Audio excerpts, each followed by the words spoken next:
Hello, welcome back. तो बच्चों, आज हम लोग बात करेंगे wave equation in terms of the scalar and vector potential. इससे पहले की डिस्कशन में मैंने आपसे बात की थी कि वेक्टर पोटेंशियल और स्केलर पोटेंशियल को हम कैसे, इनका आइडिया हमने कैसे डेवलप किया। सोलेनॉइडल की प्रॉपर्टी से हमारे सामने वेक्टर पोटेंशियल आया, एरोटेशनल की प्रॉपर्टी से हमारे पास स्केलर पोटेंशियल का कॉन्सेप्ट आया, और इन दोनों पोटेंशियल की सहायता से हम इलेक्ट्रिक और मैग्नेटिक फील्ड को कैलकुलेट कर सकते हैं। तो हमारे पास क्या है, तो हम लिख सकते हैं by the basic conditions, by the basic conditions of scalar, by the basic conditions of scalar and vector potentials,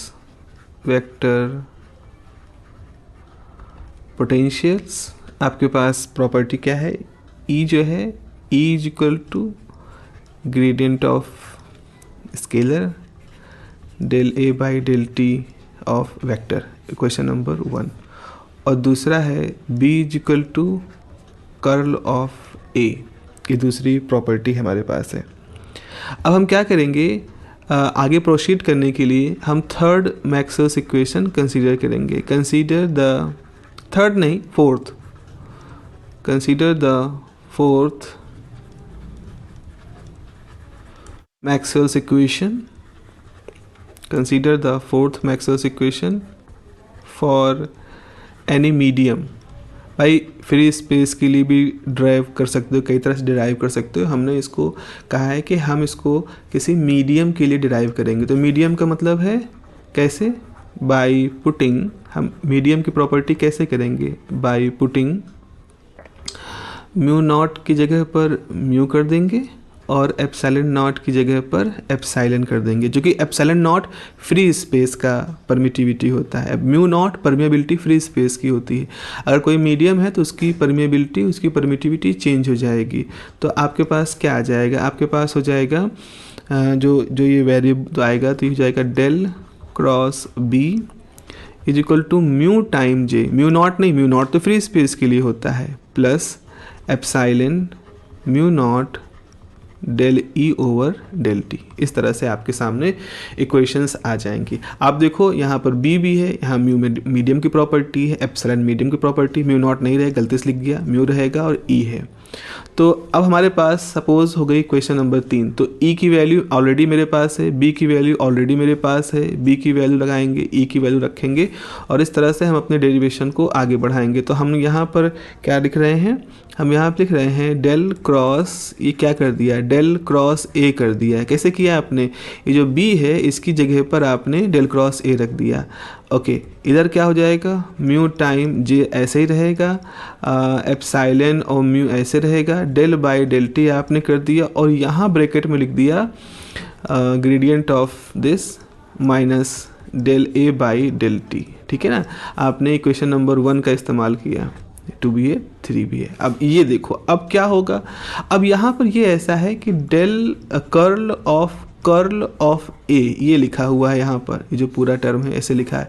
अगर अब यहाँ एक वेक्टर कैलकुलस का फॉर्मूला है, इसका मतलब होता है कि gradient of del dot A minus del square A, इस तरह से आप इसको लिखोगे। तो आपने यहाँ पर क्या लिखना शुरू कर दिया, इसका मतलब है आपको यहाँ पर लिखना है gradient of divergence of A, ये फॉर्मूला है इसका, minus del square A is equal to mu time J plus epsilon mu. अब यहाँ से हम क्या लिखेंगे, अगर हम इसको अंदर ऑपरेट कर दें, ऑपरेट अगर हम कर दें तो ये हो जाएगा minus del of del psi over del T minus, और ये अंदर अप्लाई करोगे तो जाएगा d2a upon D T square.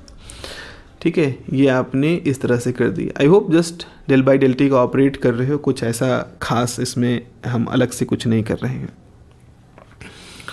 तो अब हम क्या कर सकते हैं, यहाँ पर इसको ऐसे ही रखें, डेल डॉट ए ऐसे ही रखें, डेल स्क्वायर ए ऐसे ही रखें, म्यू जे ऐसे रखें, और इस जो म्यू नॉट एप्सिलॉन नॉट है इसको अंदर की तरफ अगर हम भेज दें तो ये लिखा जाएगा माइनस दिस, अब epsilon mu del psi by del T यहाँ लिख सकते हैं, और यहाँ पर epsilon mu D two A by D T square भी लिख सकते हैं।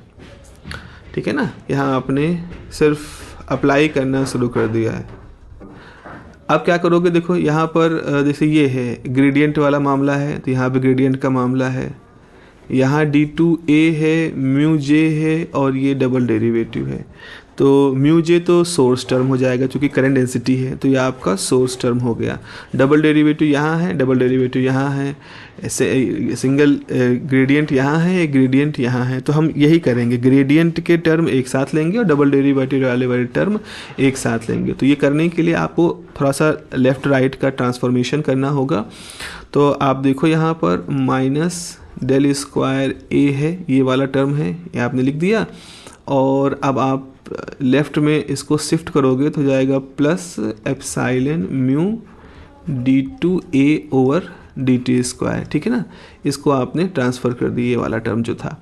उसके बाद फिर क्या बचा, इसके बाद बचा plus gradient of del dot A, ये हो गया, plus gradient of epsilon mu D psi over D T, और इधर हमने रख छोड़ा है टर्म म्यू जे को।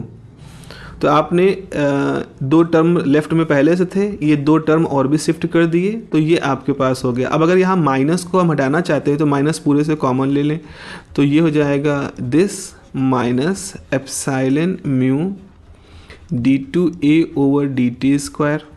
ठीक है ना, माइनस अगर हम पूरे कॉमन ले लें तो डेल डॉट ए प्लस ऐसे रहेगा, plus epsilon mu D psi over D T is equal to minus mu J. इस तरह से हुआ, माइनस कॉमन ले लिया तो लेफ़्ट राइट में मल्टीप्लाई हो जाएगा, तो ये आपके पास एक पूरे का पूरा टर्म बचा है ना। इसको हम चलो लिख लेते हैं question number 4। Done, question number 4 है ये हमारी। अब यहाँ पर हमें कुछ दिख रहा है, ए भी दिख रहे हैं, साई भी दिख रहे हैं, बट अभी थोड़ी देर के लिए हम इसको यहीं पे छोड़ते हैं। Also by first Maxwell's equation, also by first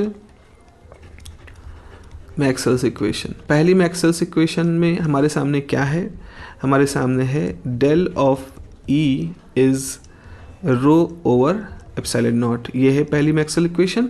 तो पहली मैक्सवेल्स इक्वेशन को हम ऐसे लिख सकते हैं, del of this is minus del A by del T minus del of this scalar function plus rho upon epsilon not.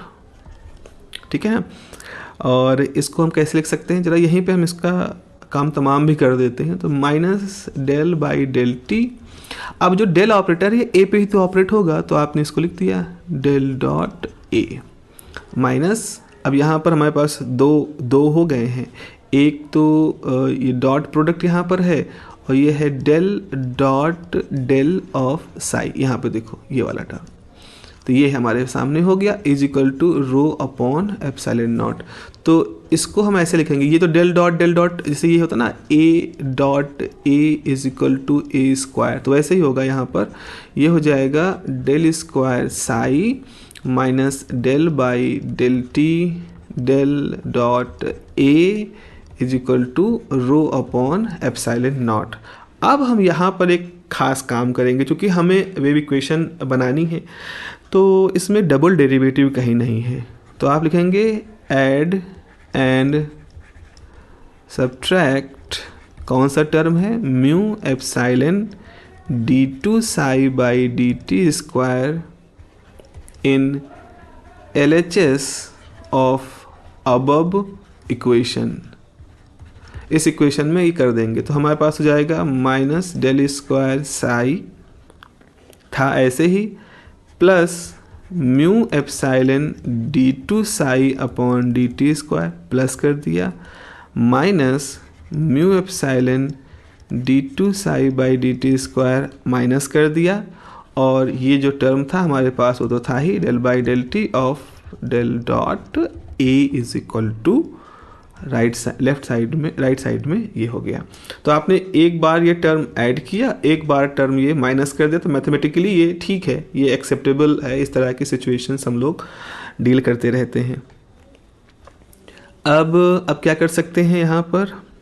अब यहाँ पर हम एक काम करेंगे, let me just check. Double derivative यहाँ पर है हमारे पास, तो डेल टू साई यहाँ से हम कर देंगे, minus del by del T है ही, तो ठीक है, ऑल डन आई थिंक। तो हम यहाँ पर माइनस डेल स्क्वायर साई रखा plus mu epsilon d2 psi by dt square रखा, ठीक है। यहाँ क्या करो, del by del T common ले लो, तो डेल बाई डेल टी आपने कॉमन ले लिया। कॉमन लेने से हमारे पास आ जाएगा डेल बाई ए, ये टर्म रहेगा, और प्लस म्यू एप्साइलन, यहाँ डबल डेरिवेटिव है, एक डेरिवेटिव कॉमन ले लोगे तो आपके पास ये बचेगा is equal to rho upon epsilon, ठीक है। अब क्या करें, माइनस को यहाँ से हटाना है, तो ये हो जाएगा del square psi minus mu epsilon d2 psi by dt square plus del by del T del dot A plus mu epsilon del psi by del T is equal to rho by epsilon, और यहाँ minus का sign आ जाएगा। तो भाई ये जो है ये हमारी अगली इक्वेशन हो गई। दो इक्वेशन हमने इस तरह से बना ली है। एक इक्वेशन ये है, इसको हम कहते हैं इक्वेशन नंबर 5। अब मैं यहीं पे लिख देता हूँ चौथी इक्वेशन, वो कैसे थी, del square A minus mu epsilon del 2a by del T square minus del of अंदर था del dot A plus mu epsilon del psi by del T is equal to minus mu J. ये हमने equation number 4 derive की थी। जरा दोनों equation को ध्यान से देखो और पाओ, इस बात को अप्रिशिएट करो कि क्या इन दोनों में कुछ समानताएं दिख रही हैं। तो आप देखोगे कि लेफ्ट साइड में स्ट्रक्चर एक जैसा है, structure wise this is completely correct. यहाँ पे इसका स्ट्रक्चर देखो, साई है, यहाँ ए है, यहाँ म्यू है, यहाँ भी है, यहाँ डबल डेरिवेटिव टाइम का यहाँ भी है, यहाँ पर स्केलर है, यहाँ वेक्टर है, प्लस यहाँ डी बाई डी टी का टर्म है, लेकिन ब्रैकेट के अंदर का जो टर्म है ऊपर और ब्रैकेट के अंदर का टर्म है जो नीचे, ये दोनों बिल्कुल एक जैसे हैं।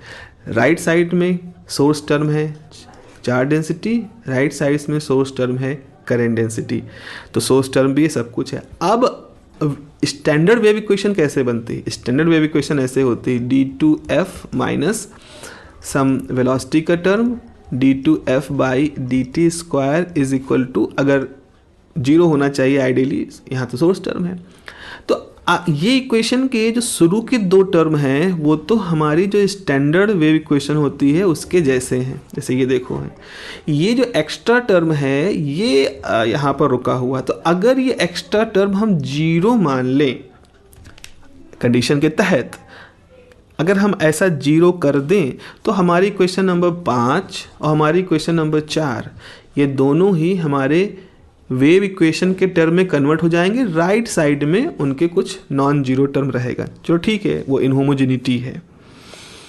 तो अब हमें क्या करना है, हमें अपनी वेव इक्वेशन जो है इसको प्राप्त करने के लिए जो ब्रैकेट के अंदर के टर्म है, इन्हें इस ब्रैकेट के अंदर के इस टर्म को जीरो मानना पड़ेगा। अब जीरो मानना तो एक शर्त है ना, इस शर्त को लॉरेंज कंडीशन कहते हैं, ये याद रखना, इसको लॉरेंज कंडीशन कहते हैं। यानी लॉरेंज कंडीशन के तहत हम wave equation for scalar potential और वेक्टर पोटेंशियल लिख सकते हैं, जिस तरह से वेव इक्वेशन का स्टैंडर्ड फॉर्म होता है। चलिए आपको हम वो करके दिखाते हैं। तो अब आपके लिए हम यहाँ पर कह रहे हैं कि अंडर द लॉरेंज कंडीशन, तो हम आपके लिए यहाँ पर लिख रहे हैं under the Lorentz condition. Now what is Lorentz condition? Lorentz condition है कि आपका del dot A plus mu epsilon d2 psi by dt square is 0. ये जो ब्रैकेट के अंदर का टर्म वही है, ये 0 है. Under the Lorentz condition term the wave equation becomes, हमारी वेव इक्वेशन कैसे हो जाएंगी? हमारी वेव इक्वेशन हो जाएगी del 2 psi minus mu epsilon d2 psi by dt square is equal to minus mu time j and d2 ना गड़बड़ होगी यहाँ पर, ये है ना, तो minus rho by epsilon not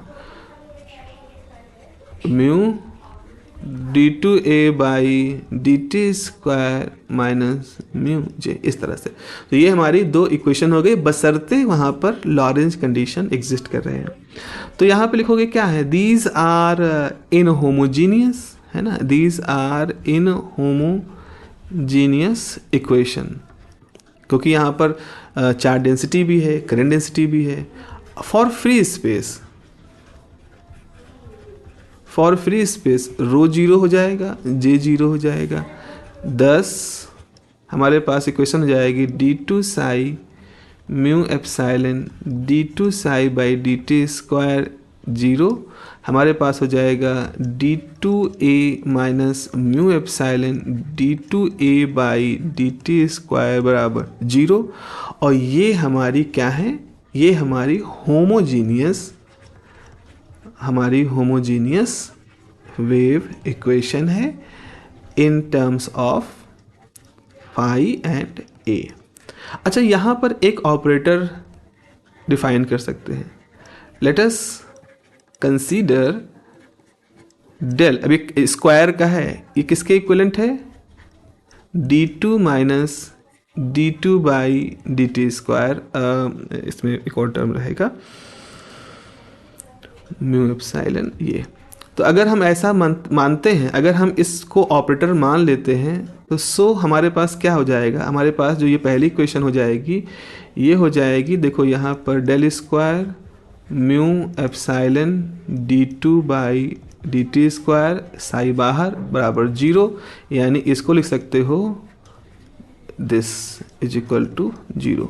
इस तरह से लिखा जा सकता है.